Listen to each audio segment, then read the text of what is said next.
Welcome, Illumineers and fans of the happiest card game on earth. My name's Jonti, and you're in the Inkwell. And this is Spicy or Trash. This is our irreverent take on the set review. Over the next 6 days, we're going to be taking a deep dive into each colour of ink in the first chapter of Disney's Lorcana. And we're going to be telling you which cards are playable and which cards fit better in a binder. In each episode, I'm going to be joined by a fellow content creator and friend, and it's going to be my job to get them to shoot from the hip, tell us how they really feel about the cards in this game. There's no room for nuance. They have 4 options. Each card can either be spicy, solid, mid, or trash. Let's see how they get on. Last but by no means least is Amber, the colour of togetherness, support, and all-round good times. Who better than the pillars of the Lorcana community, Liam and Erin from the Illumineers, to help me out. Liam and Erin, also known as the Illumineers, thank you so much for joining us. What is it about Amber that really speaks to you? And other than it being the last colour when I laid all these out to people. Gosh, amber is probably my favorite color. I think I've made no secret of that. In terms of never guess, Liam. I know. He's in the full amber get up. I'm ready. In terms of flavor, it's probably the most flavorful color to me. You see the ink identity in all of the cards in various ways. It's probably one of the most easy, along with Sapphire, to identify. It has the friendly cards. It has princesses. To me, it's just the color. It's warm. It's happy. It's the color I just want to play. Yeah, and I'll add to that too. I think overwhelmingly, like from card to card to card, I love the art in this color. I think it's gorgeous. I think it has probably the most amount of cards that I just love the art on. And as you know, Jonti, we really like the art. Yeah. Well, yes, and I think there needs to be a caveat here that I've not had to do with the other 5 colours, and that is that the Illumineers are very focused on the artwork. And as we rate these cards, that may well come into the ratings. But I think it's worth saying right here and now, if we say any of these cards are bad, it is not because of the art. No. It is because absolutely. of the abilities. That's fair. That is fair. I can name maybe 2 cards in the set that I subjectively don't enjoy the art of, and I don't think either of them are in amber. So I think we're safe. Yeah, absolutely. I definitely think art will boost a card, but very rarely does it decline a card's value. So. And I'm hoping it doesn't save a trash card from not being trash. As we dive into our first one, it's going to be right up front, which is a forecasted inkable 3/4 for 2 lore, Ariel on human legs. She has the ability Voiceless. This character can't exert to sing songs. I'm gonna just start with some fighting words, Jonti. I've spoken about how much I love the art on this card before. So while I absolutely agree that from a mechanics perspective, she is not the best card in the world and potentially could be one of the worst in the set. I will say from a flavor perspective, her flavor text alone is probably my favorite, or lack of flavor text. And her art is gorgeous. So I went with, oh my gosh, I'm forgetting the rating. Trash, mid, solid, or spicy. Yeah, I went with solid on this one, even though I agree that her mechanics are trash. I will give you that. Okay. If we have to say mechanics are trash for it to be allowed, that's fine. She is trash. But one thing I will say about this card, and one thing I find is really interesting, and says something about the whole game, is that Ravensburger, for a flavor win, were happy to design a card that is objectively worse than a vanilla card. Right, this card is worse than the base level of cards in a card game, but it's so thematically on point. It makes it fantastic. It's arguably one of my favorite cards in the game. It's still absolute trash. I think we're recording this, Jonti. I think we're on the same page, but thematically, this card is the best. Yeah, it's spectacular from a. It's a really great. Terrible card. We move on. A 3-costed inkable 2/3 for 1 lore, Ariel Spectacular Singer with Singer 5, which means you can sing louder than a 3-cost can. She has the ability Musical Debut. When you play this character, look at the top 4 cards of your deck. You may reveal a song card and put it into your hand, put the rest of the bottom of the deck in any order. Oh, that's a lot of text. No, that's fine. I'm going to go a different direction here. This might be controversial as well. I'm going to say she's spicy, and here's why. One, she replaces herself, and card draw in Amber, I think, is big.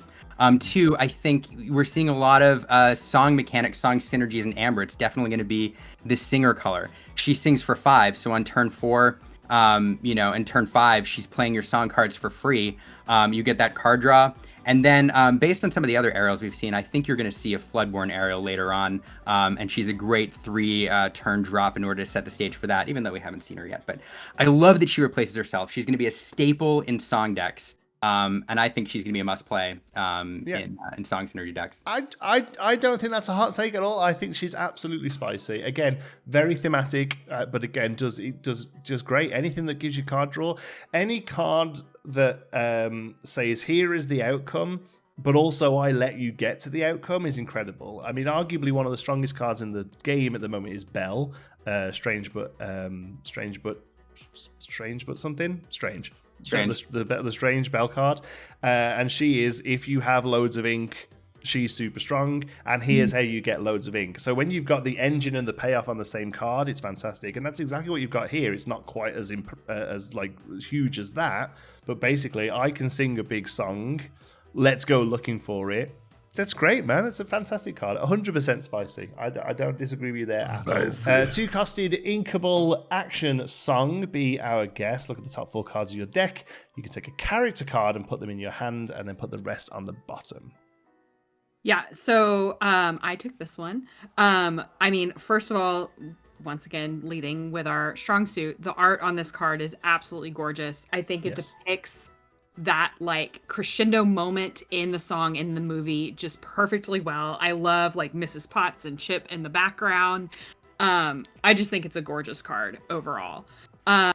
It, from a mechanic perspective, it sings for cheap and it replaces itself, which again, I mean, I feel like we're gonna just be like reiterating this throughout this video, but like card draw, such a huge part of this color, that's really great about what we see in a lot of these cards, and so we've rated it as solid.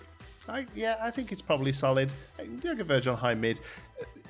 Amber card draw is very much that, right? It's a replacement. It's a cantrip, yeah, and this is pretty good. Lets you go and dig for something, and can be sung by your turn 2 play. 4-costed Inkable 2/5/2 Cinderella Gentle and Kind. Another Singer 5. So not quite as good as Singer, I guess, because she's only singing one more. But a wonderful dream. You can exert her to remove up to 3 damage from a chosen princess character. I liked this card again. She has nice stats. I will say that, I think she's like a lighter version of ARIEL Spectacular Singer. Like she does some of the same things, but just not quite as well. But she quests for 2. And as you mentioned, she can remove that damage, which I think is great. We almost we were like, she might be borderline spicy, but we went with solid for her as well. I think she's solid just because she's like a Swiss Army knife card. Mm-hmm. She can come at, she's got 5 willpower, is pretty solid. She can sing, or she can quest, or she can exert to heal.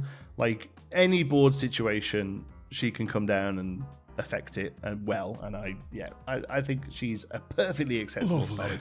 1-costed Inkable Action Control Your Temper. Chosen character gets -2 strength this turn. I had this at a mid. I had this at a 2. Here's the thing. I don't know what to do with these cantrips yet. These 1-cost inkable cards, they're like little utility cards. They're inkable in this game, so you can use them as resources if they're not paying off. I'm just not sure what to do with these 1-cost actions yet. I have it as a mid. I don't think I would play it, borderline trash. But that's where I settled on it. I think we can go trash on this one, honestly. Combat tricks. I will say it's not a cantrip. A cantrip is specifically a card that replaces itself. So cantrip is something that gives you a card back. This is a combat trick. Combat tricks I don't think are as strong in this game as they are in a game that has instant speed interaction. Like something in Magic where it's like, I swing out with this. Do you do anything? No. Well, in that case, and then you add all of this kind of stuff on. In this, I just think it's too telegraphed. This isn't doing enough, really. There's enough stuff that does this on a body that you don't need to play this in your deck. There's much better 1-drops to play in Amber. The next one, I think, is one of them, a 1-drop. Inkable item Dinglehopper. Straighten hair. You can exert it to remove up to 1 damage from chosen character. So this is another one I have at a mid. It's a great card to play early on. It gives you utility for the rest of the game. It is inkable. I would put it at a solid if I saw more item synergy in Amber. I think if this were in Sapphire, where you see a lot of item synergy, I would absolutely play it a solid card. But for me, it's a mid card. I haven't played it much. That's where I'm going to put it. I think that's fair. I think it's mid. It could even be trash. The problem I have with Dinglehopper and with a lot of healing in the game is it isn't used much healing. Like, stuff either dies or it's still there. Like, you're only ever really having to heal if you're playing offensively. Nobody's swinging into your characters and leaving them alive. For right? sure. If somebody's swinging into your character, it shows that it's banished. And that's why I don't think healing is as strong in this game as it is in some others, perhaps. Yeah, maybe it goes in an Amber Sapphire item package, I guess, but otherwise, yeah, it's pretty mid. It's the one problem I have, healing is clearly one thing that Amber is going for, and so there's going to be something that makes it beneficial in the long term. And you could argue that this makes your opponent have to calculate differently when they're looking at trades, because they know you've got that on the table, and so you can trade more favorably. I don't know. Yeah, it's not great. To be honest, after having seen Dinglehopper and then seeing the Amber Rapunzel, I was expecting some kind of item that just had that ability on it that stuck around. Whenever you heal, you gain lore. And I thought it was going to be like a really legendary item in Amber. It never got there. Maybe in future sets, who knows. Goofy is a 5-costed inkable 3/6 for 1 lore. He's a musketeer with bodyguard and 2 fatigue. When you play this character, you may remove up to 2 damage from each of your musketeers characters. Yeah, so this is an interesting one. I put it as solid, but here's my caveat. We've just seen the new Musketeer card. I have not played with them all together. I have no clue how well they interact together and how strong that meta is. So I like that he's a bodyguard with 6 in the back end.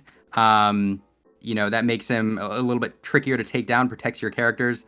But I just don't know how strong that meta is. I put him for now at a solid because I love the art. I love the art so much. The art is great. This is one of the promo cards from Gamescom, I think, in Germany. This is the card you can get there, and it's a great one for it. I think Solid's a little generous. Bodyguard Musketeers isn't there yet. There just isn't enough cards, I don't think. He is the best of the 3, I think. I think he's the best of the Musketeers. Like you say, Bodyguard with 6 on the butt is pretty solid. But again, it's doing that healing that I'm not sure you're going to really see the benefit of it from, but... Yeah, when this came out, I went and looked because I had forgotten whether or not Minnie was going to be considered a musketeer because she's like from that world, and she's not. Yeah, no, the yeah, you princess really one, just have the 3. You don't. Yeah, and I thought maybe we would see like 2 of each, perhaps. Right. But this is, who knows? We might see another 3 in set 2, and then suddenly it's something that's playable. But yeah, right now, unfortunately, it's not. And the other problem we have with Bodyguard on Musketeers is that the more stuff you have with Bodyguard, then nothing has Bodyguard. Because as soon as you've got multiple characters with Bodyguard, they can pick where it's going. That kind of removes the point of Bodyguard completely. Lovely. Yeah. Next up, 8-costed non-inkable, 6/7. For 1 lore, Hades, King of Olympus. He has shift 6 and sinister plot for each character. This character, gets +1 lore for each of the villain you have in play. So, I think that there is a special place in our hearts for this card because it was one of the very first Floodborn that we saw. Yeah. I remember when the card drop happened. I mean, we were all just amazed by this character. Well, this was one. We were all like zooming, enhancing on the pixels off the gift set box, right? So yeah, absolutely. So I just have vivid memories of that day when this card came out. The flavor is also amazing on this card. We put him in spicy, although we're not in our opinion, we don't see. I don't think we've seen him rise to his full potential just yet. But I think down the road, once we have another couple chapters out, another couple sets out, I really think that he's going to be able to rise to his full potential and really be that amazing card that we all hoped he would be when he first came out. I will happily say future spicy. Yeah, I think the problem is at the moment he's the top end for a deck that doesn't exist. That is like true. He cares about villains, and the only other villain in his color is another Hades. There's no other villains in Amber, so it seems like a weird fit. As it stands at the moment, it seems weird that the support color for a typal effect also has the top end of it. So yeah, I'm not quite sure where this goes right now. But just looking at him as a card, he's very fun, and it's a really fun build around, I think. But at the moment, I'm not too sure how that gets built. The other Hades then is also ununkable, weirdly. 4-costed unkable, 3-2 for 1. Hades, Lord of the Underworld. He has the ability Well of Souls. When you play this character, return a character card from your discard to your hand. Personally, I don't like this card. This is mid borderline trash for me, and here's why. I don't care for some of the return a card from your discard pile to your hand cards just yet. Yes, in this case, you're getting a body. So you're getting the body on the board. You're getting a card back in your hand in the later game if it's a card that you need. But what really pushes him, down to undesirable for me is the fact that he's not inkable. Yeah. You have to make very careful choices when you're putting those into your deck. And for me, for a 3-2 on the board with the chance of returning another character that you want, it just doesn't do it for me. Yeah, I completely agree with that. The thing that really puts me off this card is if you play this on curve, what are you getting back? Mm-hmm. Yeah. Right, what's died on turn 2 or 3 that you're desperate to get back by playing this card? Yeah. I think I heard trash in there. Can I push you to a confirmed trash? You can. Okay, for me. Cool. I'm not playing this card. Now, when he's a good shift target for that villain deck we talked about a card ago, perhaps. Yeah, that's it. I mean, at the moment, that's the only reason he exists, isn't it? Really, is to shift the bigger guy onto. And any shift target that has an on-play ability is pretty good, because you've got the value out of them then, and then you don't mind then just using them as a shift target. So, but still, I don't think he's very good. 4-costed inkable HAKUNA MATATA action song. Remove up to 3 damage for each of your characters. I mean, damage removal we've talked about a little bit already. But I think that what makes this card a little bit stronger is that it's removing damage from each of your characters. I think that's a really important word. And so that coupled with, once again, gorgeous art. Thank you, Amber. We went ahead and put HAKUNA MATATA at solid. Yeah. It's inkable too. I think you'll see for us like this really easy break where you see with inkable versus non-inkable cards, and the fact that you can use this later game, but you can ink it early game as well. Mm-hmm. I mean, I don't mind it as much. If it were not inkable, it would not be solid. playable. Yeah, I agree. The only thing that puts me off this card is there's one place you play it, and it's just after they've played Grab Your Swords and not finished stuff off. Mm-hmm. And then you play this, and it negates the Grab the Swords, right? Outside of that, I just don't feel like healing's very strong, and it's such a shame because the color is really focused around it. But there's other good stuff in the color as well as healing. It's not just healing, but how every color seems to have its thing, right? Sapphire is ramp, and Amethyst is draw, and like Amber's is and each of them do a key pillar of trading cards, and Amber does heal. But I just don't see the heal being that effective at the moment. Talking of which, the poster child perhaps of it is a 1-costed inkable healing glow. Remove up to 2 damage from chosen creature. Character. I don't think we need to beat around the bush on this one. It's a trash card. I got nothing else. It's trash. Yeah, that's fine. We'll move on. 1-costed inkable 1/2 for 1 with support. Hey boat snack. Poor Hey. I just don't like him as a character. In general. Like, I definitely think the Puya should have been the sidekick in Moana, and Hey should have been left on the beach. Generally, and then that coupled with just kind of like a fine card, we put him in the trash. Yeah, so, I think he is. Support is not good on a 1-strength character. Like support, I actually think is a bit of a is like a sleeper hit of the set, honestly. And in Sapphire, it's incredible. But it just and it's weird that this was the card that was the first card we saw with support on. I think it just doesn't stack up. It is I hope. So the promo kits, the OP kits that stores are getting, all we know about them is that they support 24 people. And we're getting Hey, Detective Mickey, and Yzma as the 3 promo cards in there. I imagine one of those cards there's 24 copies of it. One of those cards has maybe 8 copies, and one of them there's a one of. God, I hope the Hey isn't the one of. Because I think it's going to be a very long 12 weeks if people are trying to win a promo copy of this. Yeah. I will say this. I mean, Jenna Gray, I think, executed the art probably as well as you could have with the character. It's very, very nice looking. It's fun. It's very dynamic. Yeah, it's just not a very good card. 3-costed, uninkable action. Just in time, you may play a character with cost 5 or less for free. Is this mine? I don't like this card. I don't like this card at all. The fact that you can't ink it obviously takes it a step backward, but like to me, I don't know.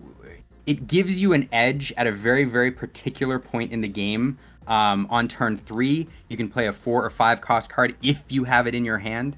And really then it's only saving you, a couple resources. So there's a scenario where it's very good in a certain deck that's trying to ramp kind of quickly or get a certain combo piece on the board. But I'm going to put it as mid because I haven't played enough to see where that scenario exists, but I don't like it. I'll go with mid. I'm the same. I haven't really seen the full potential. The first thing that jumps out at me is maybe like in an amethyst. Jeez, it's been a long day.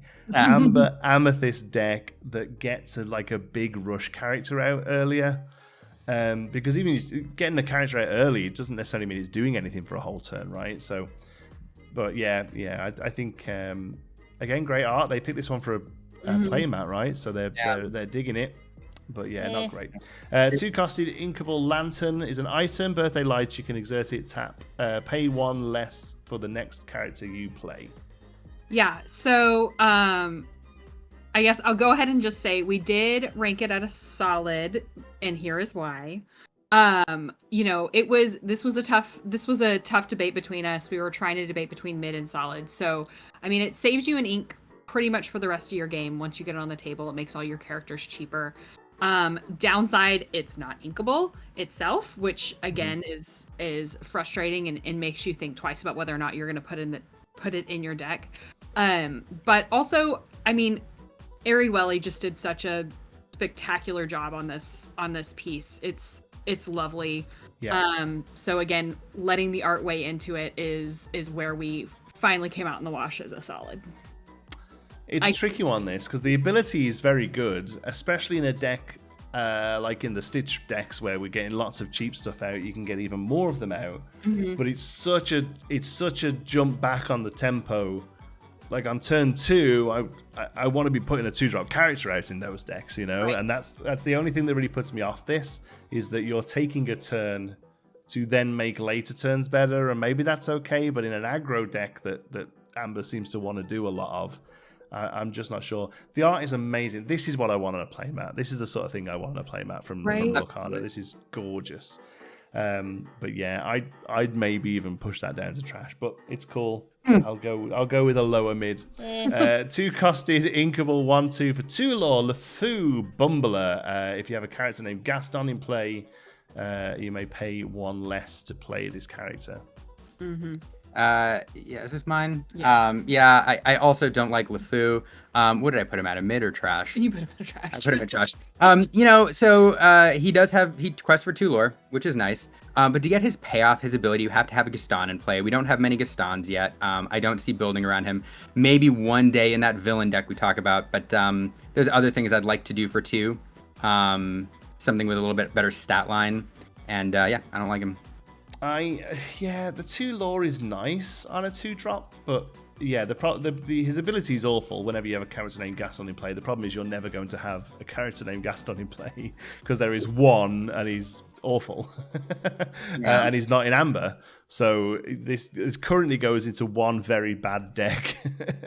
And the other funny thing, if he'd been a villain too, which gives him villain synergy, maybe he's just a tad better, but he doesn't. Yeah. He should have. Yeah, he should. You could have villain ally. That wouldn't be terrible.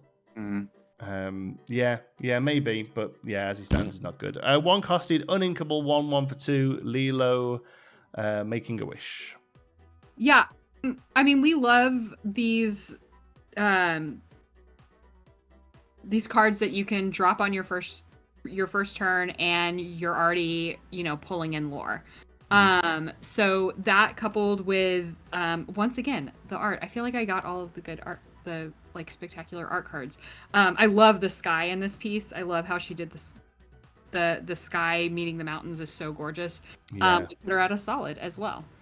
Yeah, I think she is solid, even ignoring the art. The flaw of this card is you get 2 lore, right? Like even if it's blown off the table, yeah, you put this down on turn 1, you get 2 lore next turn, and like that is a good tempo shift, to be honest.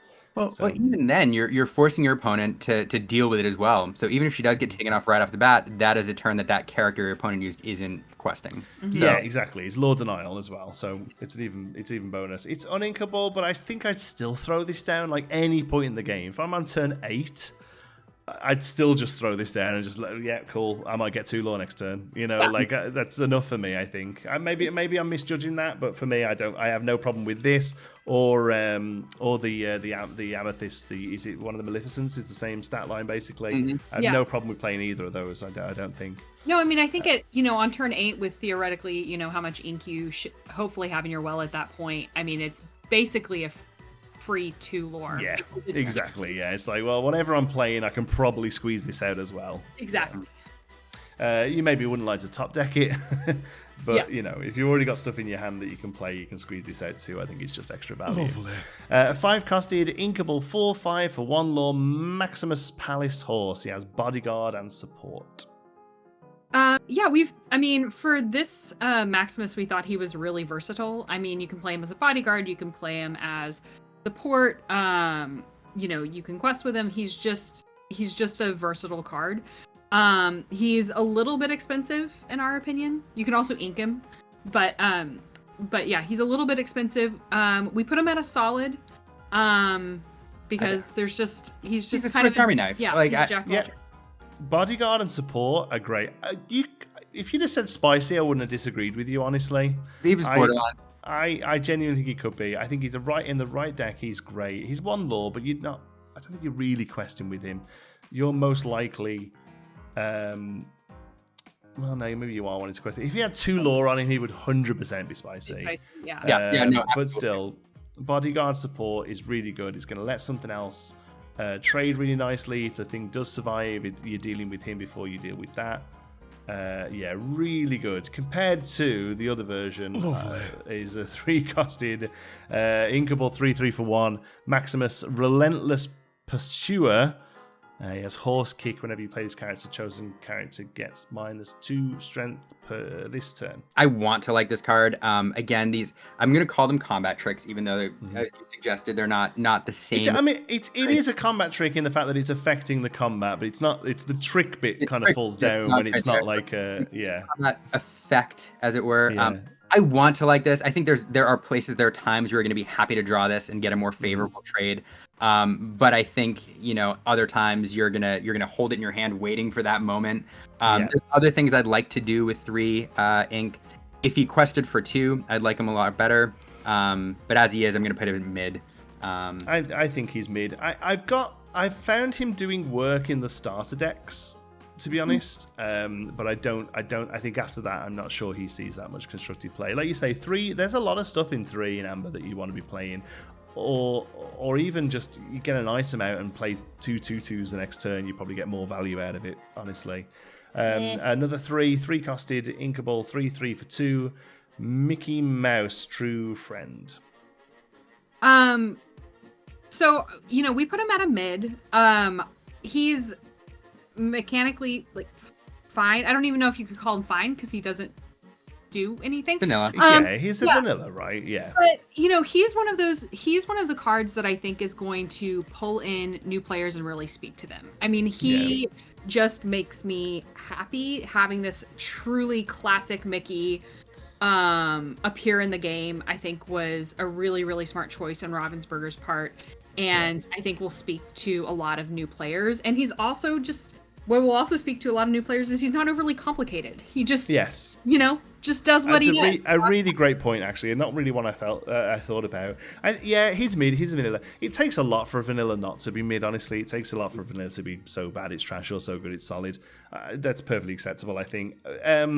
I'm very glad, as much as this is a perfectly acceptable piece of artwork of Mickey Mouse, I did worry a little bit that all the cards would look like this. You know, like I did worry a little bit that it was like every card was just that character going.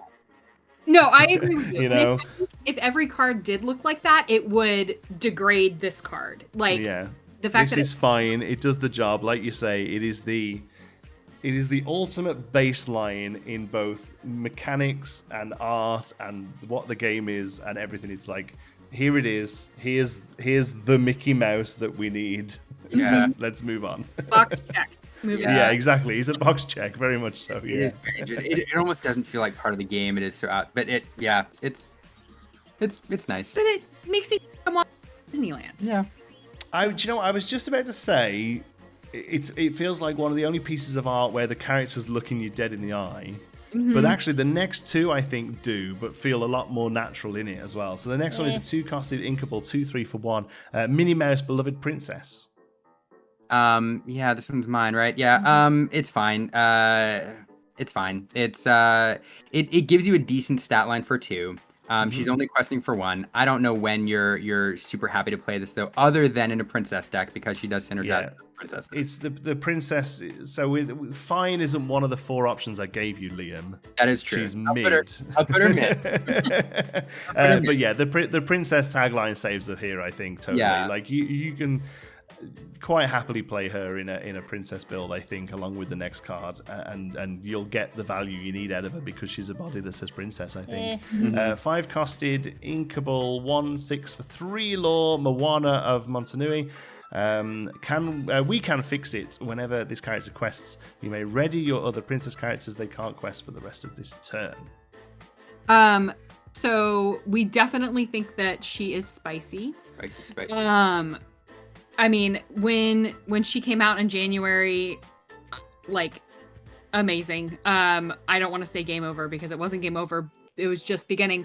But I mean, this is the card that people are going to build decks around. Like, this is one of those cards. There are a lot of things that you can do with her. She synergizes so well with princesses. So whether or not you're building a princess deck or you want to build your Moana deck or just a really, really awesome Amber deck, she is kind of that pinnacle card that you're going to be using. So yeah 100% top end of princesses. I do think the rule clarification of her made her a little weaker than we initially thought she was. The word they there just meaning all of your princesses and not the princesses you've readied, but still really great. Still definitely a build around her and Rapunzel that we'll get to in a moment are going to make a really great top end for a princess deck, and I'm looking forward to it.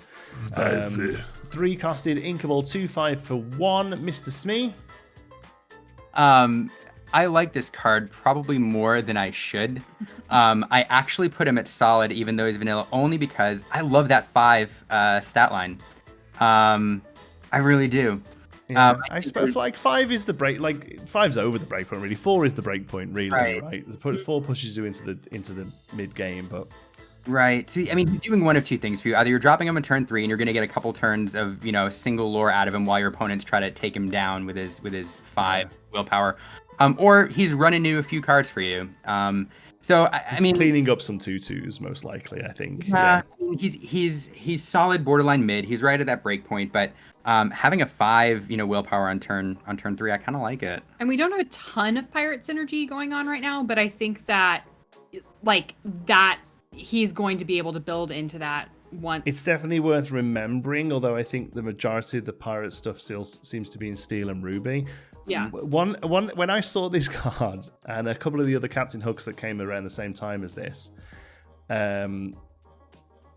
Steve Warner keeps saying that Ryan Miller has a really great pirate deck. and I don't know what it is. I can only assume that they're playing with cards from later sets as well. Yeah. Because there isn't a great pirate deck right now. Yeah. Maybe this is part of it later on. But yeah, that 2/5 stat line, this is, as far as I'm concerned, this card kills 2 2/2s. And that's it. And you've got your value out of it then. I think that's pretty much what it's doing. Lovely. 3-costed, uninkable, action song, Party Your World. Return a character card from your discard to your hand. So mechanically, I definitely think that this card is a mid. But this is, since it came out and to this day, my favorite art in this deck. Is it really? Yeah, I love it. I really love it.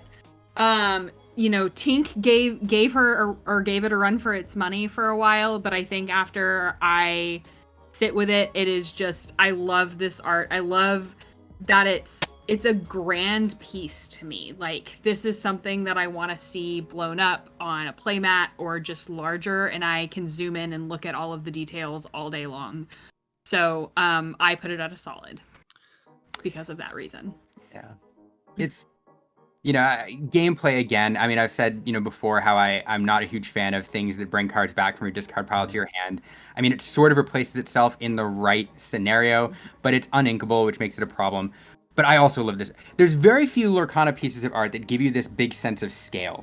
They're all zoomed in on the character, and they don't really show you the world as much. This shows you the world. And that's why I think I like the Steel Tink card as well, because it does give you that scale. It's a diorama, right? Like it's a full piece. I don't know where are the fish? Like what? Like she's got her legs. So where are the fish? That's the only thing I don't understand.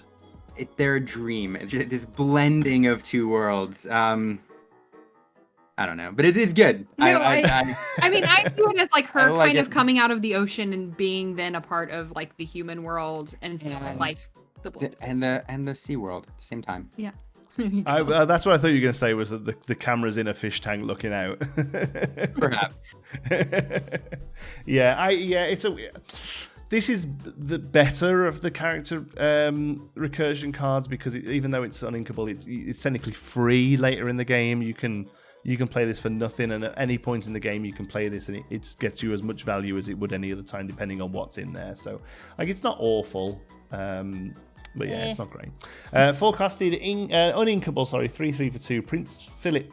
Heroism. When this character challenges and is banished, you may banish the challenged character. I really like him and am excited to get to play with him at some point.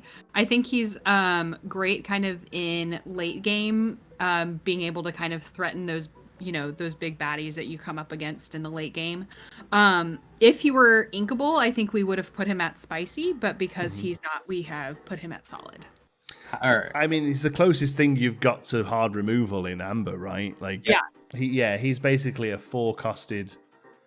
Well, if you read it as a 4-costed uninkable, next turn opponent's big thing doesn't exert. Because maybe it isn't as good as it originally looks, but because it, again, with that lack of instant interaction, this is incredibly telegraphed, right? This comes down. You kind of need to play this with Amethyst to be able to give it rush from the pocket watch or something. Yep. I don't think this is solid. I actually think this is quite bad. Really? But because again, so you've got a brave little tailor out, and I play this. Next turn, you just don't exert your brave little tailor and have a turn dealing with this.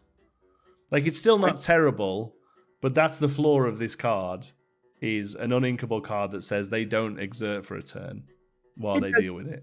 Stall your opponent out potentially, though. I mean, in that scenario, brave little tailor is not questing for 4. Yeah, he's not getting the 4, but it doesn't. It reads as destroy big thing, but I think it actually plays as slow big thing down. At least he quests for 2 lore, though. I mean, so in a pinch, he's pulling in lore. I see your point. It's that uninkable. I have no idea why he's uninkable. It doesn't make sense at all. I agree. Yeah. There's no reason for him to be at all. Maybe princes get really good. They're not at the moment. There's him and Eric, I think, but Maybe in the future princes get really solid. 4-costed, inkable, 3/5 for 1, PUMBAA friendly warthog. You know, you're going to see me rate this, again, higher than I think many people will with the vanilla again, because I like the 3 or 5 in the stat line. I put him at solid. I think there's in limited formats, you know, he's going to be playable. 5 in the back end is great, and he hits for 3. I wish he quested for 2, but I have him as a low solid. I think you're being generous, but I can't... Yeah. I can't deny your logic. You're right. 5 toughness is pretty good, but again, it takes a lot. I think for me for a vanilla to be anything other than a vanilla. I almost feel like mid there should be another category that's just vanilla. Vanilla, just everything goes there automatically. Just everything kind of goes there. Yeah. 4-costed, inkable, 1/5 for 2 lore, Rapunzel. Gifted with healing, gleam and glow when you play this character, remove up to 3 damage from 1 characters. Draw a card for each 1 damage removed this way. Ooh, we're gonna have fun with this one. Lots of words. I mean, I think it's no surprise that we think that this is a spicy card. This is a spicy card. This is a very spicy card. This was really exciting when she came out.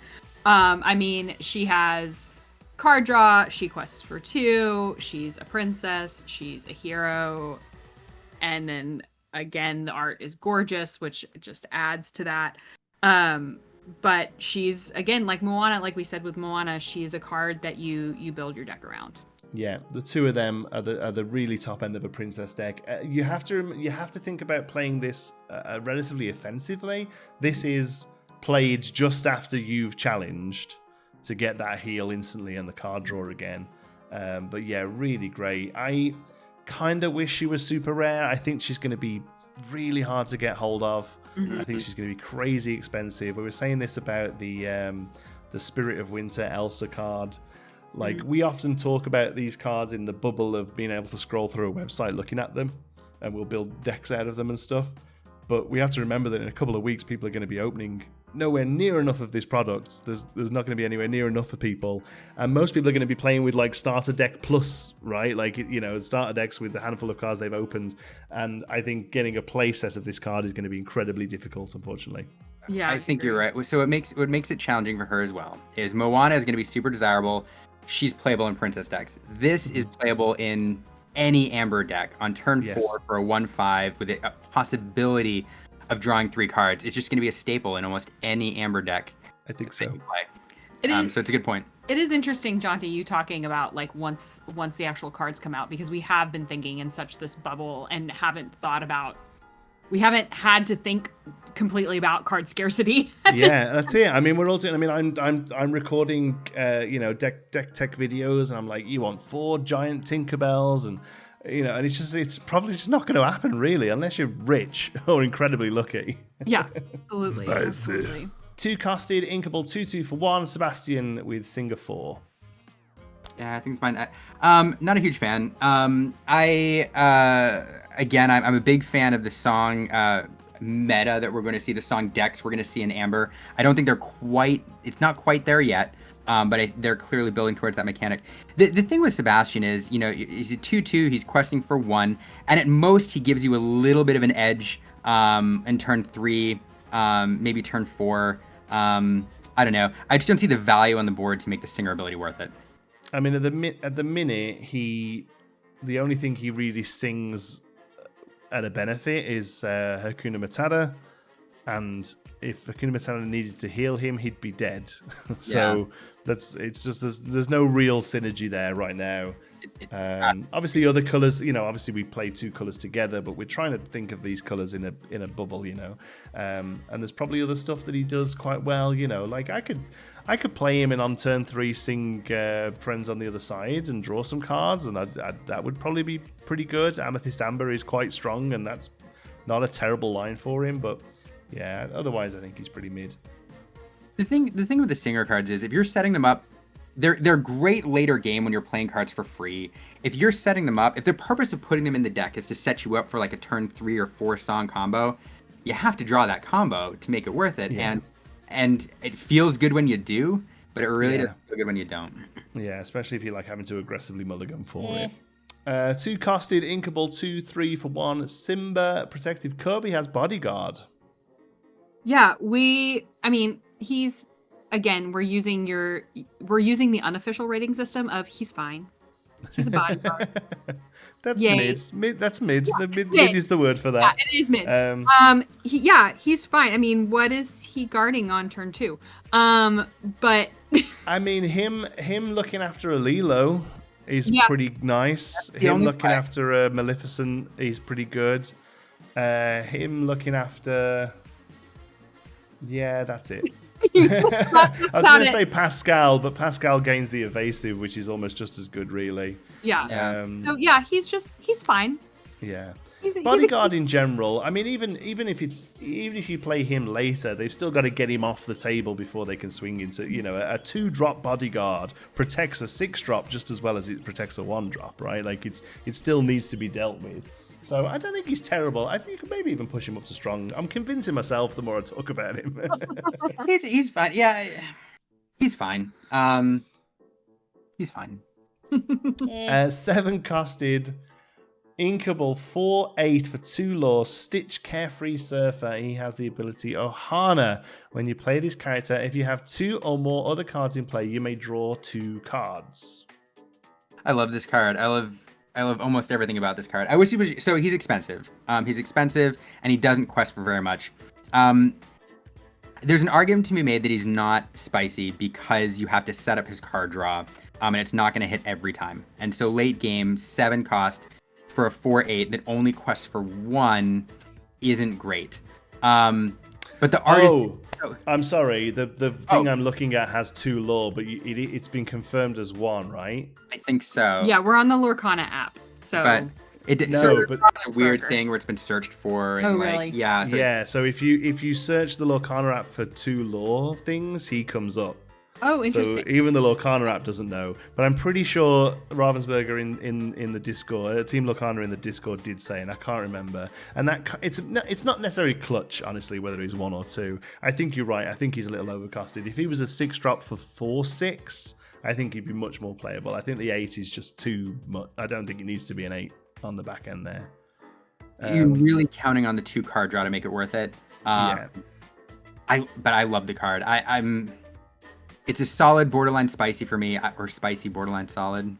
I don't know. Difference? I guess. I don't know. One puts them in a spicy, one puts them in a Categorize solid. them however you want. But it's... I acknowledge you are playing into that card draw. If you don't hit it, it's kind of a feel bad to drop it for 7 and only get 1 lore out of it. Yeah, I just 7-drop 4-8. If it is the 2 lore, it's good. If it's the 1 lore, then not so much. Yeah, it could have been. This could have been Floodborn, and I know we have another Stitch Floodborn that we're going to look at in a moment. But I wouldn't have minded if we got both. Like if this was Floodborn.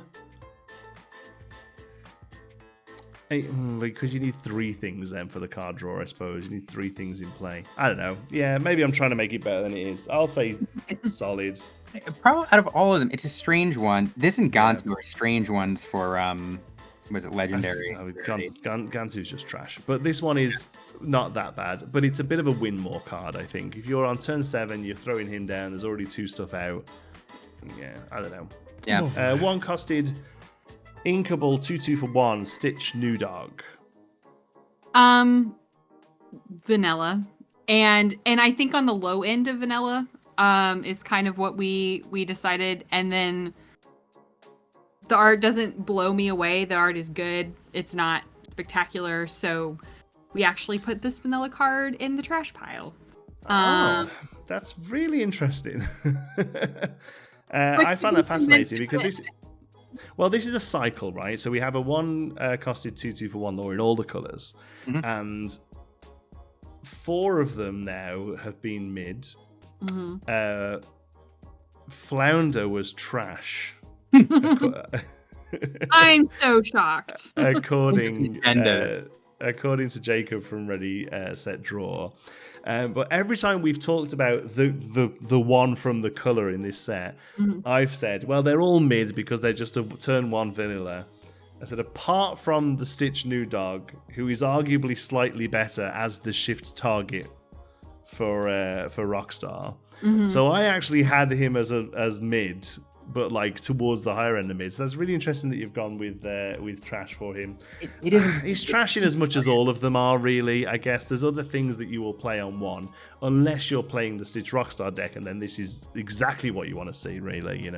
That's true. The shift target is a good point, and I hadn't factored yeah, that I was in. about to say, I think we thought about that in the vacuum a little bit too much. Yeah, I agree. well, that's it, and that's kind of what I've asked with these videos is to consider the cards in the vacuums. But at some point, if there's any variation in the basically the most identical cards, then next up, then 6-costed Inkable 3/5/3 Stitch Rockstar with Shift 4 and Adoring Fans. When you play this character, a character, with cost 2 or less. You may exert them to draw a card. I love this card. This card will never not be spicy for me. I love the art. We've stared at it for 6-8 months now. Almost a year. Almost a year. Yeah, isn't it right? Like, I had a look the other day, and I think my first video I uploaded was September 4th. Yeah. The fact Gen Con, or not Gen Con, oh my gosh. D23 right? being in September is very surreal to me. Yeah. The fact that it was in September. Yeah. I mean, here's the thing. Like, so his card draw ability is decent. I mean, you're gonna have to set it up and then use it later. It does feel bad playing a card and immediately exerting. Although they're ink drying, so you're not using them for anything else. You are making them vulnerable. Yeah, it's just you just put them into harm's way, right? But the thing I do like about him is that if I have a Stitch New Dog in my hand. Yeah, the 3 law is great. But if I have a Stitch New Dog in my hand, and I'll play him and let him die for a card. Like, it's just filtering at that point, really, isn't it? So I don't really mind that they come in exerted. Yeah, this guy's awesome. It's for so many reasons. Mechanically, I think he's sound. But yeah, you're right. That art. He was the first Floodborn we've seen. All of the other cards we saw were pretty sort of solid art, but this was their way of just sort of saying, oh look, we're doing this as well though, right? Like, the art's going to go in this kind of direction too. Like if we'd have got the first few cards revealed and it was Mickey Mouse True Fend and Minnie Mouse Always Astonishing or whatever she's called, I'd have probably felt much more different about the game than I did because of the 6 that they picked, right? And I think Rockstar goes a long way to that. He's definitely my favorite of the original 6 art-wise, just because of how it's just it pops, man. Such a great picture. Yeah, they did do an amazing job of telling the story of what the game was going to be in those first 6 cards. Getting to see the diversity. And last round, when we have a chance to ask Samanga on camera about this card, he has such a special connection to this character growing up. That the fact that he got to draw this card is fantastic. And hope to get you that story sometime. Spicy. 1-costed Inkable 1/2 for 1 lore Timon Grub Rustler. Sorry, you can tell what I think about this card. I've got absolutely no idea what it does. Tastes like chicken. When you play this character, you may remove up to 1 damage from chosen character. Yeah, I mean, he's fine again. So. Oh, come on, Erin. Can I get a trash edit? I don't think I've had a trash edit yet. I've had trashes off Liam. I've not had one off you, I don't think. I could be convinced that he's trash. He is. It's really great art. He doesn't do the antithesis like ARIEL does, but like the antithesis of what you're wanting out of a card, which is basically you can't do something. But maybe I'm just too nice. Okay, I will reluctantly go with trash. Only 2 cards left and we got there. Next up, 3-costed uninkable item, Ursula's Shell Necklace. Whenever you play a song, you may pay 1 to draw a card. We had this in Aaron's card. I love this card. Here's why. It's another one. It's probably not fair for me to say it's spicy yet. It's another one like Hades that I think we just haven't seen the full metaphor yet. And so eventually it's going to be a must play. But one day you're going to drop this on turn 3 and your opponent's going to groan.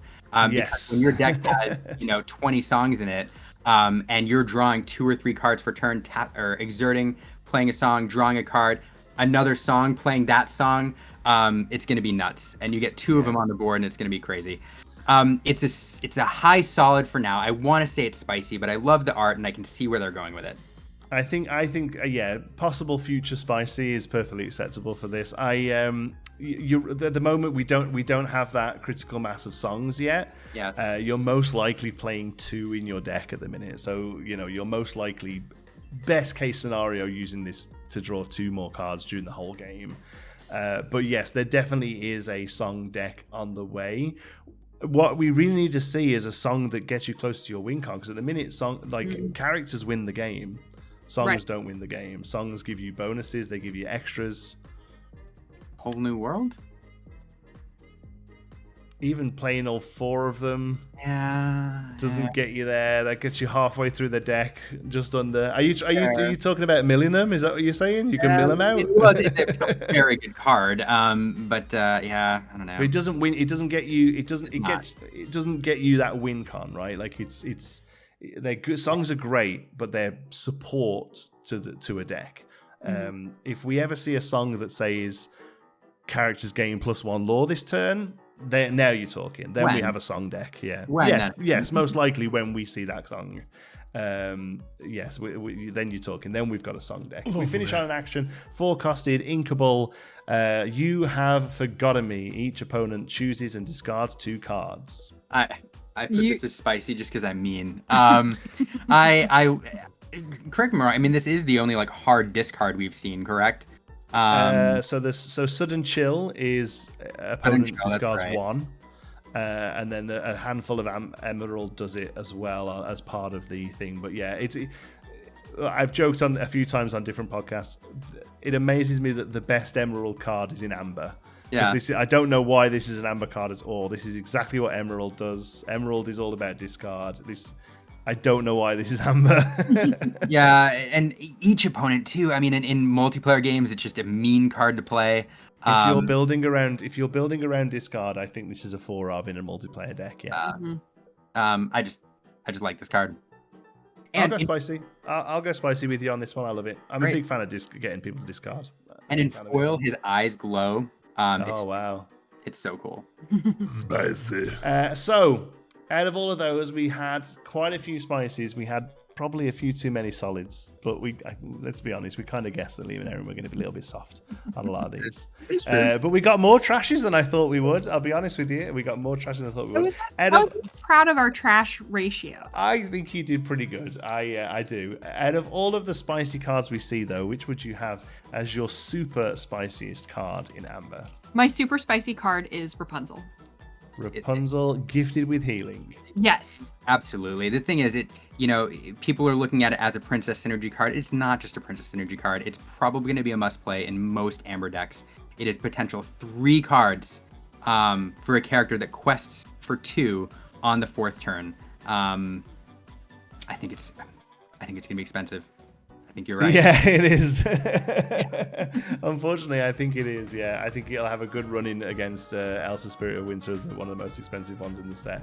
But only time will tell. Thank you so much, Liam and Erin, for joining us. Where can people find you if they're not already? I'm sure if people know about me, I feel like they know about you. But if they haven't already found you, where would they do that? I mean, my sarcasm would be like, Jonti, why would you ever say that? But you can check us out on YouTube at the Illumateers. We're also on at Illumateers. At Illumateers, sorry, and we're also on Twitter and Instagram.